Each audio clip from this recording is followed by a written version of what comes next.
Dika, kembali lagi di Pak Dika, podcast Akrab Bima Dika. Di sini saya, Diki, staf Kedada, selaku host pada podcast kali ini. Dan di kanan saya ada Ketum Hima Dika 2024, Mas Dawa Tardian Katama, sebagai narasumber pada podcast kali ini. Gimana Mas Dawa, kabarnya? Baik? Alhamdulillah, luar biasa. Ya, sakit-sakit itu apa nih? Sehat-sehat. Itu kejadian wajar untuk anak primat gak sih? Oke, daripada lama-lama mungkin kita langsung ke pertanyaannya ya. Oke, yang pertama, daripada sebelum ke pertanyaan yang susah nih, ini pertanyaan personal untuk Mas Dawa. Gimana ini klaimnya? Susah. Ya, senang. Alhamdulillah ya. Lihat di tempat ya di jalan ya, happy aja. Sebagaimana anak itu, mungkin ada susah-susahnya, ujian, UTS, tugas banyak, tapi nggak masalah. Itu dijalankan aja seperti saya. Aku sih menjalannya dengan happy, dengan bahagia ya. Pokoknya jalannya aja, nggak usah banyak dipikirin. Kalau semester ini kan udah semester kembali Mas Dawa. Ada nggak sih perbedaan signifikan dari semester sebelumnya? Wah, ada beda. Semester 5 itu lebih fokus ke pelajaran yang matematika. Jadi mungkin kalau kamu semester 3 kan, semester 3 itu masih banyak pendidikan. Kalau 5 itu banyak matematikanya, mulai dari analisis kompleks, analisis real, dan sebagainya itu wah. Jadi matematikanya lebih tinggi lagi. Jadi memang harus dipersiapkan untuk materi-materi yang lebih kompleks. Jadi kan aset yang teman-teman yang matematika, mungkin bisa dijelasin tentang perkiraan yang sistem buat KFS atau mata pelajaran gimana? Ada lebih mata pelajaran yang atas yang ya.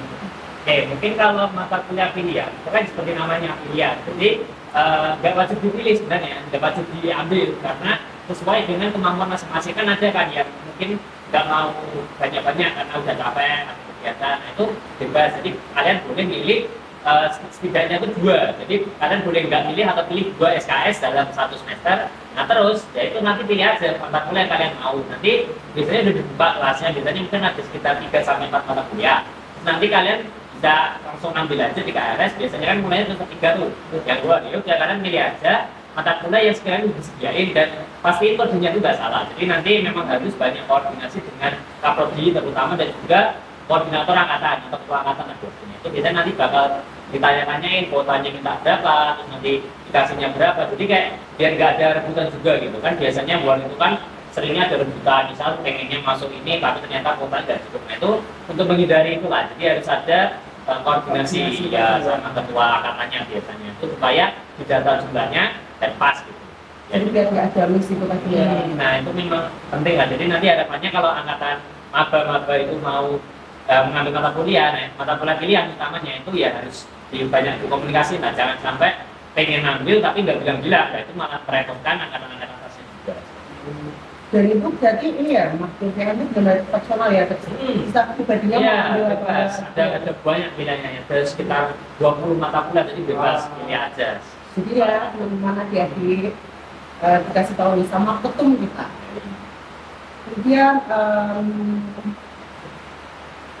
kita masuk ke sesi tentang Bima Dika ini. Ini kan Mas Dawa itu ketum PPD ini. Iya.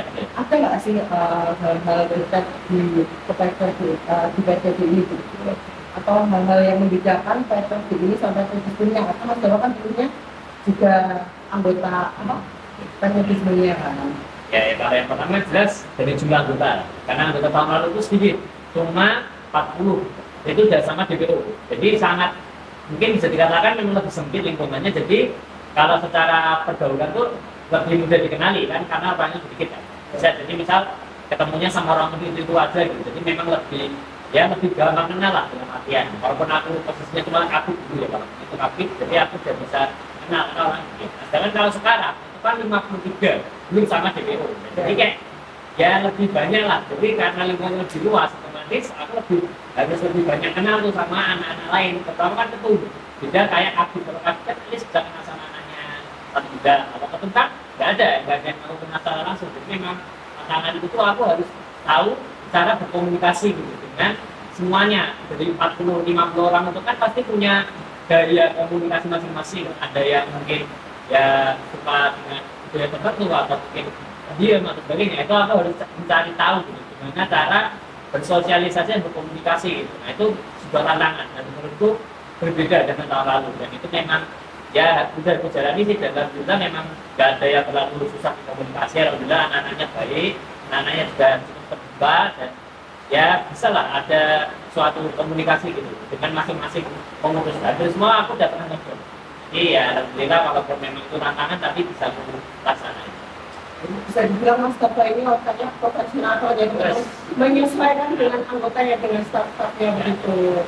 Nah terus ini kalau tentang Mas Tapa sebagai ketum, untuk tahun lalu itu ada sembelian namanya dengan kita 2024.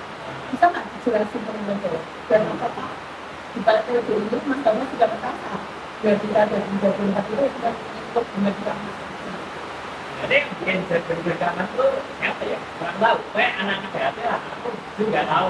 Itu dibikin ada penyumbang Mas 2024. Nah, itu memang mungkin tujuannya tuh memotivasi sih.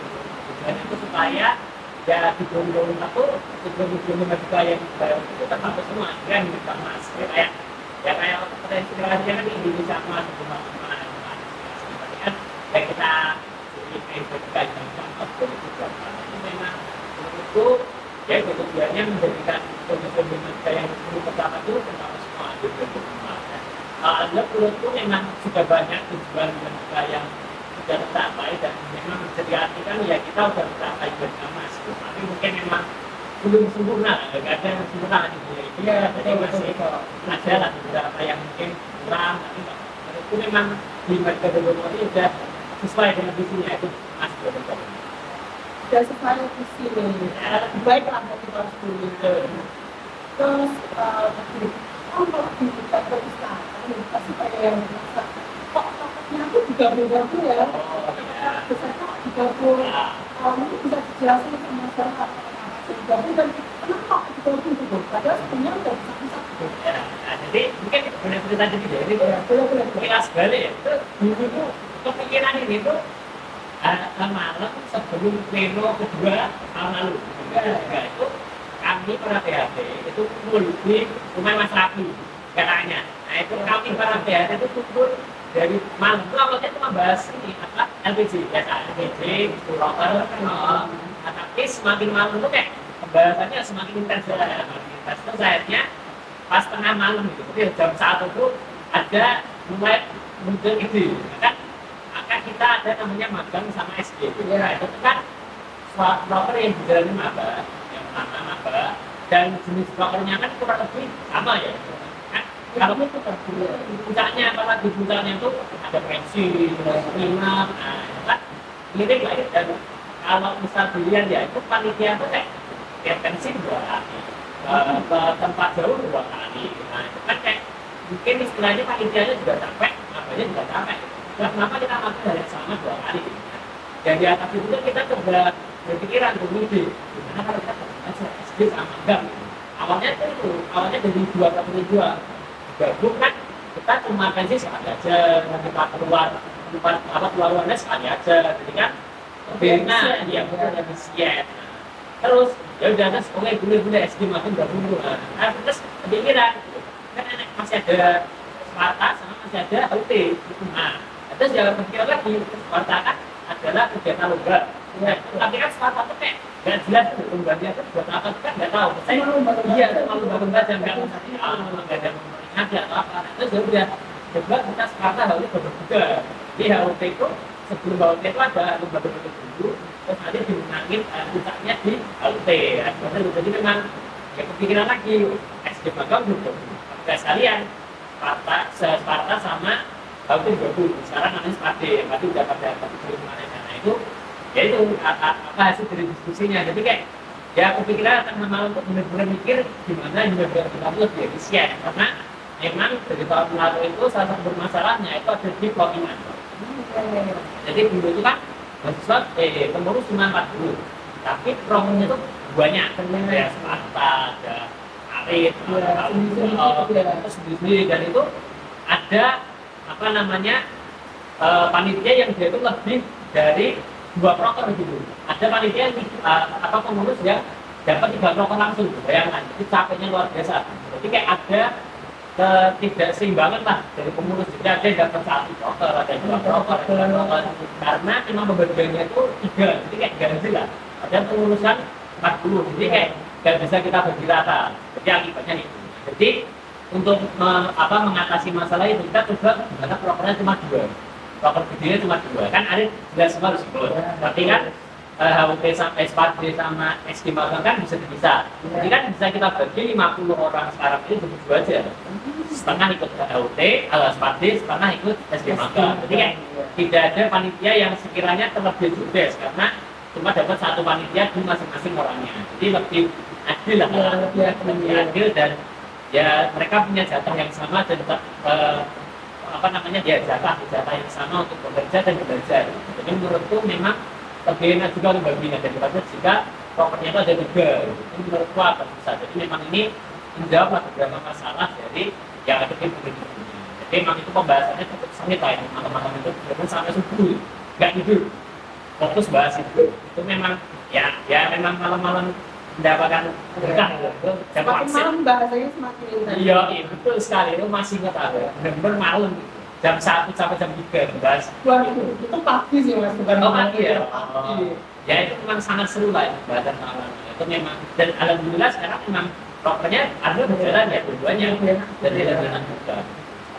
Jadi tadi juga punya sesuatu supaya lebih efisien. Betul. Kemudian biar yang anggotanya itu adil dapat kebagiannya sama biar capeknya tuh nggak berkali-kali ke teman-teman. Terus ini kan Mas Dava yang awalnya tuh waktu magang pasti kepikirannya jadi mahasiswa biasa terus sampai sekarang jadi ketua umum Madika gitu. Ada nggak sih perubahan yang dari ujungnya Mas Dava? Ada nggak sih benefit yang didapatkan oleh Mas Dava kalau jadi ketua gitu? Iya. Ya sebenarnya kalau cerita ya, sebenarnya kan aku tuh dulu jadi maba, itu kan mungkin belum tahu ya, pada yang belum tahu. Aku tuh jadi maba tuh jadi ketua angkatan kan. Mungkin kalau beberapa yang belum tahu, tapi kan aku jadi ketua angkatan. Nah itu kan juga lewat spin ya, kan belum tahu. Di spin. Itu memang cerita lucu. Karena waktu itu online dan nggak ya pengen dipilih aja ketua angkatan ya karena nggak ada yang mau ya udah aja dan aku tapi aku nggak masalah, jadi aku terima aja dan ya udah jalani jadi ketua angkatan. Terus pas daftar 5 Mas Aditya tuh langsung pilih aku jadi kabid. Nah itu kayak aku tuh waktu itu mikir kalau aku kabid kan aku masih baru masuk tapi udah kabid itu pilihku aku udah disiapin nih jadi ketum. Ya udah aku kayak nggak apa-apa join aja sebagai kabid. Terus ya gitu aku kayaknya tuh sudah merasa waktu itu udah dipersiap ketum dari kemarin. Jadi memang ya kalau ada perubahan itu menurutku perubahannya itu memang ada cukup banyaknya di komunikasi jadi karena aku tuh jujur orang yang introvert ya, kalau boleh jujur ya, aku orang introvert sebenarnya. Tapi memang karena keadaan yang harus memungkinkan aku untuk berkomunikasi karena sebagai ketua umum, ya udah harus untuk berkomunikasi dengan orang lain, dengan banyak teman, dengan orang yang berbeda juga itu adalah perubahan terbesar. Karena aku dulu jujur ngomong sama orang itu susah. Apalagi SMA sih, SMA lah, SMA itu susah untuk dengan orang. Kalau nggak kenal banget, nggak yang bisa sangat akrab, bisa. Tapi memang ya harus berubah lah ya, sudah lebih baik ya udah apa kita coba untuk tadi mencoba berkomunikasi. Gitu. Terus mungkin kalau berubah lain itu aku lebih nggak malas. Gitu. Ya. Jadi aku kalau boleh jujur ya, itu orang yang malas. Gitu. Jadi kayak ya kalau kerja tugas nggak malas, hadir satu deadline atau kerjain dan sebagainya. Tapi ya sekarang kalau jadi 5 juta tahun aku ketua umum ya itu ya harus gak boleh males lah ya. Kalau aku males karena anak-anakku apa bunga lebih males dah mereka kalau nggak ingetin. Nah ya aku harus coba lebih gak males dan ya lebih rajin lah dalam artian gitu. Bisa harus mengingatin, harus yang ingetin sih paling baik ingetin supervisor dan sebagainya itu memang lumayan indikatif. Nah itu merupakan perubahan yang aku rasain dan ya itu perubahan positif ya harusnya perubahan positif yang aku rasain di juga dan ya harus contoh tuh. Jadi perubahan itu memang gak selamanya semua perubahan itu jelek tapi gak semuanya juga baik. Jadi memang harus kita pilih lah kira-kira arah perubahan yang positif itu memang dan itu menurutku layak atau dicoba. Nah, Devi sendiri ada juga ke? Ya, ini sebenarnya Kreset ya, Wah. ada beberapa. Oh ya. Tapi salah satunya jadi lebih rajin nih. Rajin, guys. Karena kan nggak terus membagi antara industrial sama Betul, industrial. betul. Nah, itu juga. Betul lah. Jadi kresetnya tuh mendapatkan benefit teman-teman ya. Oh, Dia ya, tadi ya, ya. ketemu buat Mas Bambang jadi lebih mudah berkomunikasi dengan rekan-rekan. Terus Mas Bambang jadi lebih rajin, yang awalnya malas-malasan jadi lebih rajin. Ya, Mas Bambang. betul. Terus ini, sekarang Mas Bambang ketum. Rekan-rekan pasti mikir kayak, aduh ketum, berat gitu kan. Nah, Ada nggak sih support system yang baik? support system. Hmm. Apa sih support system? Apa ya? Definisi. Memang aku Mas Oh, Bambang. iya, iya. Apa mungkin orang tua pajak anak itu?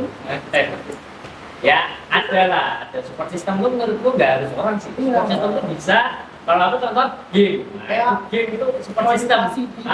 Kalau enggak aku tuh kalau boleh jujur aku tuh wibu. Aku tuh nonton anime. Itu support system itu, real. Support system itu biar kita refreshing supaya kita tuh melupakan sejenak aja.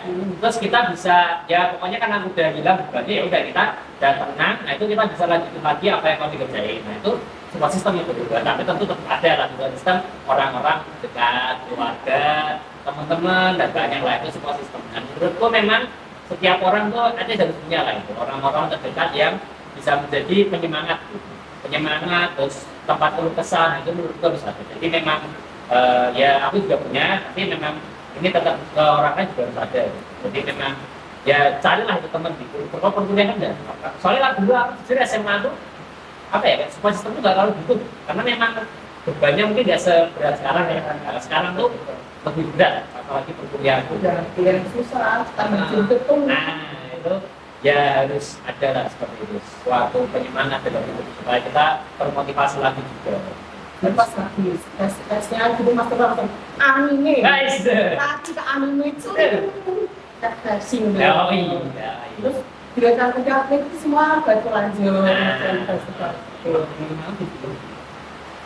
Terus ini kan kita ketemunya udah mau akhir tahun mas, mau bonus. Iya. Ada nggak sih tips-tips untuk kepengurusan di Mandika kali ini? Terus ada nggak sih pesan-pesan untuk pengurus untuk metode sebelumnya dari itu? Iya. Siapa tahu teman-teman ini ada tingkat aja yang mau daftar jadi lima gitu.